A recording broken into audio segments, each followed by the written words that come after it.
नमस्कार। आज के इस डेटा डिकोड में एक ऐसे चौंकाने वाले फिगर की बात करेंगे जिसने बड़े बड़े मार्केट एक्सपर्ट्स और रिटेल इन्वेस्टर्स की नींद उड़ाकर रख दी है। शेयर बाजार में अचानक से एक बहुत बड़ा पैसा आया है। क्या बाजार किसी बड़े धमाके की तैयारी कर रहा है? चलिए इस स्मार्ट मनी मूव की पूरी कहानी को गहराई से समझते हैं। 3,980 करोड़ रुपए। जी हाँ, ये कोई आम नंबर नहीं है, जरा सोचने वाली बात है। सिर्फ एक ही दिन के अंदर मार्केट में इतना भारी कैश इंजेक्ट किया गया है। और सबसे बड़ी बात, ये कोई एक तरफा खरीदारी नहीं है, ये एक ऐसा जादुई आंकड़ा है जहां फॉरेन और डोमेस्टिक यानी विदेशी और घरेलू दोनों तरह के बड़े संस्थानों ने मिलकर पैसा लगाया है। एक ही दिन में इतने बड़े पैमाने पर बाइंग होना बाजार के लिए एक बहुत बड़ा इशारा है। तो चलिए बिना किसी देरी के देखते हैं कि आज हम क्या क्या कवर करने वाले हैं। सबसे पहले बात करेंगे इस 3,980 करोड़ के मार्केट सरप्राइज की। फिर देखेंगे FII और DII डेटा का ब्रेकडाउन।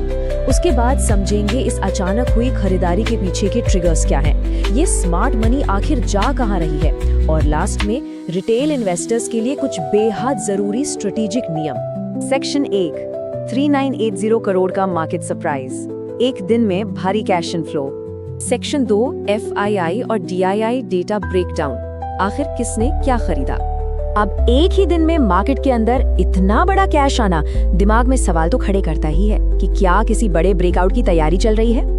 अगर हम इन आंकड़ों के अंदर झांक कर देखें तो एक बहुत ही दिलचस्प तस्वीर सामने आती है। फॉरेन इन्वेस्टर्स जो पिछले काफी समय से मार्केट में लगातार अपना माल बेच रहे थे, उन्होंने अचानक से गियर बदला और सिंगल डे में करीब 2,982 करोड़ रुपए की भारी भरकम खरीदारी कर डाली। और वहीं दूसरी तरफ हमारे घरेलू संस्थानों ने भी पीछे न हटते हुए लगभग 1,000 करोड़ रुपए की बाइंग की।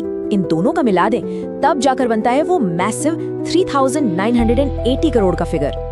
और हम सब जानते हैं कि मार्केट में इतना बड़ा पैसा बिना किसी सॉलिड रीजन के तो कभी नहीं आता। फाइनेंस की दुनिया में इस सिनेरियो के लिए एक बड़ा ही पावरफुल टर्म है इंस्टीट्यूशनल हार्मनी। आसान भाषा में कहें तो ये एक ऐसा टेक्निकल सेटअप है जहां FIIs और DIIs दोनों एक ही दिन नेट बायर्स बन जाते हैं।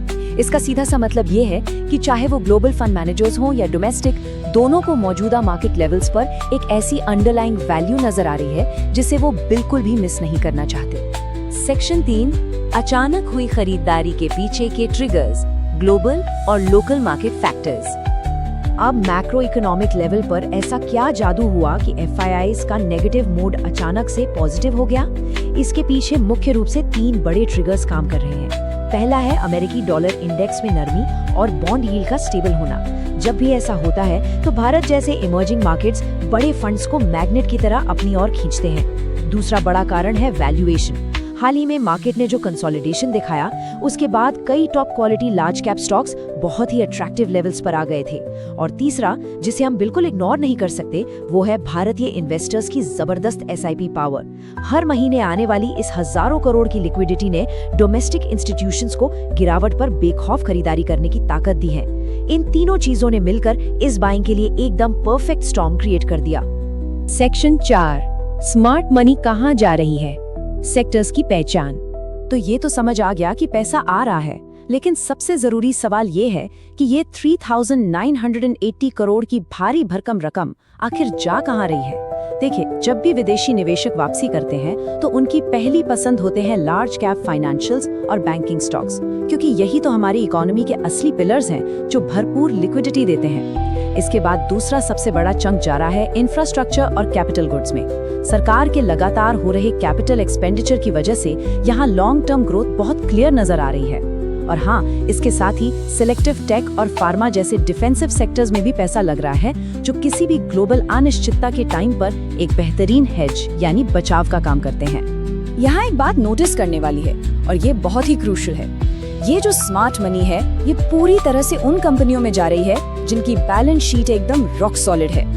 बड़े संस्थान किसी भी तरह के सट्टेबाजी वाले स्मॉल कैप या पेनी स्टॉक्स के पीछे बिल्कुल नहीं भाग रहे हैं।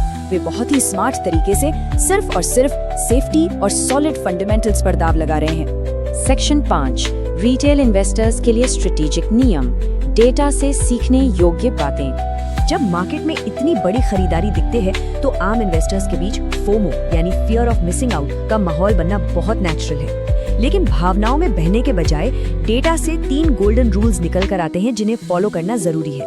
पहला रूल, हमेशा क्वालिटी को चुने, किसी भी तरह की हाइप को नहीं। बिल्कुल वैसी ही सोच रखनी चाहिए जैसे FIIs सॉलिड अर्निंग्स वाली कंपनियों को चुनते हैं। दूसरा रूल, अगर मार्केट में कोई छोटी मोटी प्रॉफिट बुकिंग या डिप आती है तो वहां पैनिक करने के बजाय उसे क्वालिटी स्टॉक्स धीरे धीरे एक्यूमुलेट करने का मौका समझना चाहिए। और तीसरा, जो शायद सबसे ज्यादा जरूरी है, फ्यूचर्स और ऑप्शंस में ओवर लेवरेज से बचना।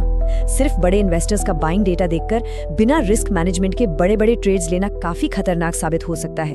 और हाँ, आगे बढ़ने से पहले एक जरूरी बात, मार्केट डेटा का ये पूरा एनालिसिस केवल एजुकेशन और इन्फॉर्मेशन के पर्पस से है। शेयर बाजार में इन्वेस्टमेंट हमेशा रिस्क के अधीन होता है, इसलिए कोई भी फैसला लेने से पहले किसी रजिस्टर्ड फाइनेंशियल एडवाइजर से कंसल्ट जरूर करना चाहिए। इस डीकोड का मकसद सिर्फ और सिर्फ मार्केट के इस डेटा और इसके पीछे की साइंस को आसान भाषा में समझना है। तो चलिए इस पूरे एनालिसिस को एक बहुत ही दिलचस्प और सोचने पर मजबूर करने वाले सवाल के साथ खत्म करते हैं। क्या 3,980 करोड़ रुपए का ये अचानक आया तूफान बाजार को एक नए ऑल टाइम हाई की तरफ ले जाएगा, या फिर ये महज एक शॉर्ट टर्म रैली या सिर्फ एक बाउंस बैक है? देखिए, डेटा हमें एक दिशा तो जरूर दिखाता है, लेकिन असली मार्केट विजडम तब आती है जब हम इन सभी नंबर्स को सही पर्सपेक्टिव में रखकर देखते हैं। इस बड़े स्मार्ट मनी मूव पर नजर बनाए रखना बहुत दिलचस्प होगा। मार्केट के इस खेल को इसी तरह सीखते और समझते रहना चाहिए।